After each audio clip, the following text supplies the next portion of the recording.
La mangue sauvage. Nom latin, Spondia pinnata. Famille, Anacardiaceae. Nom commun, mangue sauvage. Propriétés. Utilisé traditionnellement comme vermifuge, anti-inflammatoire, la fièvre, anti-tumoral, antibactérien et pour réguler les menstruations. Le fruit mûr est considéré comme tonique, aphrodisiaque et astringente pour les intestins. Des études ont suggéré des propriétés hépatoprotectrices, laxatives, diurétiques, hypoglycémiques, anti-hyperlipidémiques, antioxydantes, antibactériennes, thrombolytiques. Parties utilisées, écorce, feuilles, fruits. Distribution.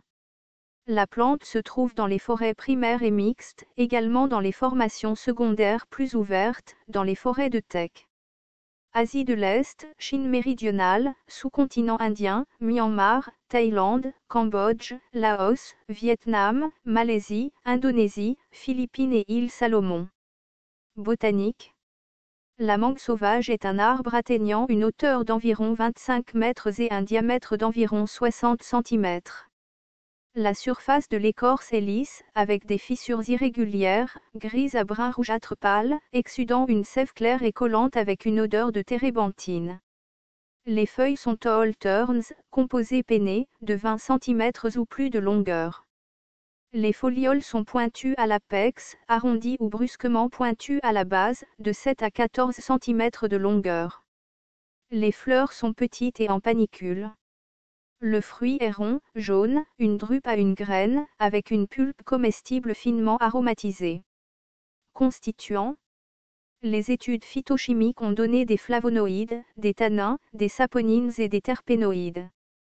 L'huile essentielle a donné des acides et des esters carboxyliques, des alcools, des hydrocarbures aromatiques. L'analyse phytochimique de divers extraits de parties de fruits a donné des alcaloïdes, des tannins, des flavonoïdes, des saponines, des sucres réducteurs et des glycosides. Utilisation culinaire. Le fruit a une saveur aigre lorsqu'il est vert et non mûr et est consommé comme légume et ajouté au ragoût. À maturité, il a un goût acide aqueux, presque inodore. La pulpe quelque peu fibreuse est très acide, même à pleine maturité. Les jeunes feuilles, fleurs et fruits sont comestibles. Les feuilles et les fruits sont aigres et utilisés dans les ragoûts et la garniture du plat de poisson. Les grappes de fleurs peuvent être cuites ou mangées en salade. Médecine rurale.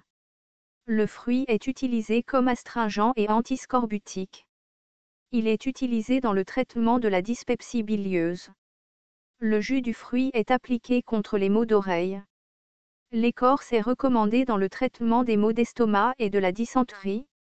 Une pâte d'écorce est appliquée par voie topique dans le traitement des rhumatismes et des articulations enflées. La racine est considérée comme utile pour réguler les menstruations. L'écorce, les feuilles et les fruits sont utilisés pour le traitement des brûlures et des plaies. Également utilisés pour le traitement du diabète, la dysenterie, la diarrhée, les rhumatismes, les vomissements. Le fruit non mûr est utilisé comme aphrodisiaque. Le fruit mûr est utilisé comme antiscorbutique. Danger, aucun connu à ce jour.